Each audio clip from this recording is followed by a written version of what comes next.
Finally अंततः G20 सफल तरीके से समापन हो गया, लेकिन ये इसकी असफलता को लेकर लगातार रिसर्च किए जा रहे थे, लगातार कोशिशें की जा रही थी कि G20 कैसे भी करके असफल हो जाए, मतलब उसमें कुछ निगेटिविटी आ जाए, फंस जाए, ताकि नरेंद्र मोदी का चेहरा धूमिल हो जाए।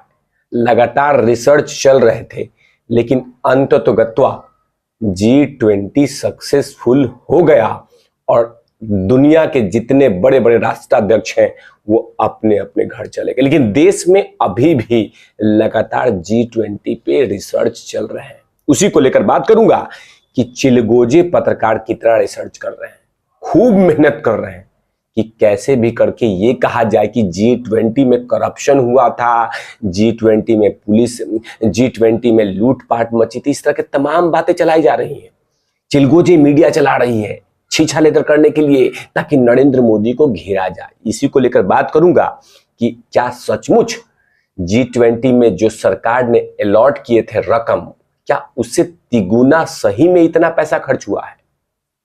इन तमाम चीजों को लेकर बात करूंगा। नमस्कार, आप देख रहे हैं तिवारी भैया, मैं हूं वेद प्रकाश।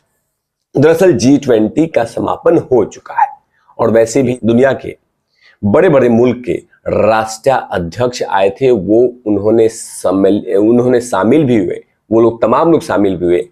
और उसके बाद जैसे समापन हुआ तो देश के प्रधानमंत्री नरेंद्र मोदी के लिए बहुत अच्छे अच्छे शब्दों का इस्तेमाल किया और कहा कि हाँ, G20 की जो मीटिंग थी वो सक्सेसफुल थी, कोई समस्या नहीं हुआ, कोई दिक्कत नहीं हुई, ये तमाम चीजें हो गई। लेकिन दूसरी तरफ लगातार दिक्कत करने के लिए अपने अपने कुल देवता से ये लोग पूजा कर रहे थे, प्रार्थना कर रहे थे कि काश ये चीजें बंद हो जाती, काश ये G20 में कुछ खलल डल जाता, काश ये नरेंद्र मोदी का छवि धूमिल हो जाता, तभी तो दुनिया में छीछालेद होता। क्योंकि G20 से नरेंद्र मोदी का कद बढ़ा है। जाहिर सी बात है, G20 जैसा सम्मेलन करना भारत के लिए बहुत बड़ी अचीवमेंट है। देश की जनता जनार्दन लगातार G20 पे निगाहें बना के बैठी हुई थी कि देश के प्रधानमंत्री नरेंद्र मोदी वहां पे कौन सी बातें कहेंगे, कौन सी बातों को रखेंगे, तमाम चीजों को लेकर बात कर रहे थे। तमाम चीजों को लेकर देश की जनता जनार्दन निगाहें टिका के बैठी थी। लेकिन विपक्ष लगातार, उनकी रिसर्च टीम लगी हुई थी कि कैसे करके इसको ये कहा जाए कि G20 से कोई फायदा नहीं है, G20 में तो जनता जनार्दन के पैसे बहाए गए हैं, G20 में तो भ्रष्टाचार हुआ है, G20 में जो पैसे लगे थे वो उससे तिगुना पैसा लगाया गया। इस तरह के तमाम भ्रामक प्रचार किए जा रहे हैं ताकि जनता जनार्दन तक ये पहुंचाया जाए कि ये G20 में लूट 20 हुई है, लूटा गया है, पैसे लूटे गए हैं, करप्शन हुए, इस तरह के तमाम बातें। क्योंकि मैंने आपको हमेशा से कहा कि G20 से नरेंद्र मोदी का कद बढ़ा है, दुनिया ही नहीं देश में भी। इतना बड़ा सम्मेलन सही तरीके से दिल्ली को सुंदर बना के ये साबित कर दिए कि नरेंद्र मोदी के लिए कोई भी काम नामुमकिन नहीं है। दरअसल इस पत्रकार को पहले देख लेते हैं, दरअसल इस पत्रकार के बारे में देखते हैं। ये राजदीप सरदेसाई है। ये एक फेक वीडियो को लेकर लगातार सवाल पूछ रहे थे और सवाल भी जिनसे पूछा वो G20 के शेरपा माने जाते हैं। उनको कहा जाता है कि G20 के शेरपा यही है। दरअसल अभिकांत साहब हैं ये, और इन्हीं को लेकर राजदीप सरदेसाई ने कुछ सवाल पूछे G20 को लेकर, जिसका जवाब अमिताभ कांत ने जो जवाब दिए वो कहीं ना कहीं राजदीप सरदेसाई के लिए एक आईना है कि आप इस तरह की छीछा लेदर वाली हरकतें ना करें। जाहिर सी बात है कि G20 सफल करने के नरेंद्र मोदी ने पूरी तरह से अपनी कैबिनेट के तमाम मंत्रियों को हिदायत दी थी, समझाया था कि आप इसमें लगे रहेंगे, कोई भी कमियां नहीं होने देंगे। बहुत सारी मेहनत की थी और जाहिर सी बात है उसका रिजल्ट तो यही होगा कि सफल हुआ है। लेकिन जो राजदीप सरदेसाई ने किया है वो बिल्कुल गलत है।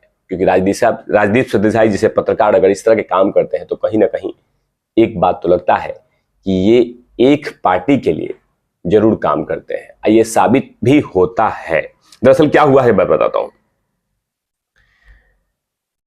लगातार कांग्रेस पार्टी और उनके आसपास के नेता लोग लगातार G20 को धूमिल करने के लिए लगातार रिसर्च कर रहे हैं, और उसी बीच के दौरान में कांग्रेस के लोग बाकायदा कुछ ऐसे नेता जो वीडियोस वायरल कर रहे हैं कि G20 में बहुत सारा पैसा पानी की तरह बहाया गया है। इंडिया टुडे के पत्रकार राजदीप सरदेसाई ने एक सवाल लाइव चैनल में G20 के शेरपा अमिताभ कांत को घेरने की कोशिश की। दरअसल इंटरव्यू के दौरान में उन्होंने सोशल मीडिया का हवाला देते हुए सवाल पूछा कि क्या यह दावा सही है कि भारत सरकार ने जो बजट बनाई थी G20 के लिए उसके कई गुना ज्यादा पैसे G20 के आयोजन में खर्च किए गए थे। इस दावे को लेकर G20 के शेरपा अमिताभ कांत ने पूरी तरह से खारिज कर दिया, और उन्होंने इन दावों को फेक बताया और राजदीप सरदेसाई को फेक न्यूज के चक्कर में ना पड़ने की सलाह दे दी। जाहिर सी बात है कि इतने बड़े चैनल पे इस तरह के फेक बातों को लेकर डिबेट करेंगे और लगातार सर्कुलेट करेंगे तो कहीं ना कहीं देश की जनता जनार्दन को थोड़ा तो संदेश पहुंचा दिया जाएगा कि हाँ G20 में कुछ गलत हुआ है, G20 में बजट को लेकर कुछ पैसे को लेकर झोल हुआ है। लगातार नरेंद्र मोदी मेहनत कर रहे हैं कि G20 से देश का कद कैसा बढ़े, देश की छवि ज्यादा चमके कैसे, लेकिन G20 को नीचे दिखाने के लिए लगातार कोशिशें की जा रही है। अमिताभ कांत ने बताया कि भारत सरकार ने G20 को आयोजन के लेकर आवंटित पैसे से कुछ हिस्से बचा लिया है। उन्होंने कहा कि 4100 करोड़ छोड़िए, क्योंकि लगातार फेक न्यूज में यह कहा जा रहा है कि 4100 करोड़ रुपए खर्च किए गए हैं। देश की जनता जनार्दन को फेक न्यूज के द्वारा यह कहा जा रहा है कि 4100 करोड़ रुपया G20 में खर्च किए गए हैं, इतने पैसे खर्च किए गए हैं, नरेंद्र मोदी ने पैसे को पानी की तरह बहाया है, जनता के टैक्स को ऐसे बहा दिया है, इस तरह की तमाम बातें कही है। लेकिन G20 के शेरपा अमिताभ कांत जी ने कहा है कि जो आवंटित किए गए थे, जो अलॉट किए गए थे, उससे भी कम में हमने काम चला लिया है।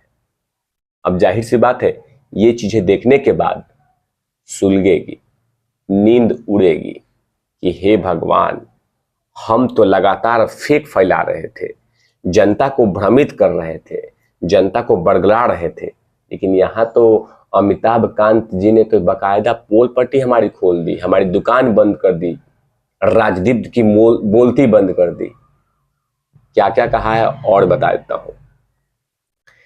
दरअसल बल्कि बजट सरकार ने जो जारी किया था उनमें से काफी पैसा बचा लिया गया है। इस वीडियो में आप देख सकते हैं कि कैसे अमिताभ कांत ने फर्जी दावों को हवा निकाल दी और राजदीप सरदेसाई की जैसे पत्रकार की बोलती बंद कर दी। सोचिए, एक फेक न्यूज लिया, उसको अपने बड़े चैनल पे चिपका दिया और उसी को लगातार चलाया जा रहा है कि 4100, लेकिन बाकायदा सरकार ने जो अलॉट किए हैं उससे कम पैसे में G20 सही तरीके से सक्सेसफुली तरीके से कर दी गई है, लेकिन देश को भ्रमक प्रचार किया जा रहा है। जाहिर सी बात है G20 के सफल आयोजन के बाद नरेंद्र मोदी का कद दुनिया ही नहीं, देश ही नहीं, दुनिया में भी बढ़ा है, और इसी चीज को देखकर कांग्रेस लगातार पचा नहीं पा रही है, और कांग्रेस इस तरह के हरकतें लगातार कर रही है जिससे नरेंद्र मोदी का छवि धूमिल हो जाए। लेकिन धन्यवाद है अमिताभ कांत जी का, जिन्होंने के सरेआम बोलती बंद कर दी। इन तमाम चीजों पर तिवारी भैया की लगातार नजर रहती है। तब तक के लिए आप देखते रहिए तिवारी भैया। मैं हूं वेद प्रकाश, कैमरामैन ध्रुव लाठी के साथ।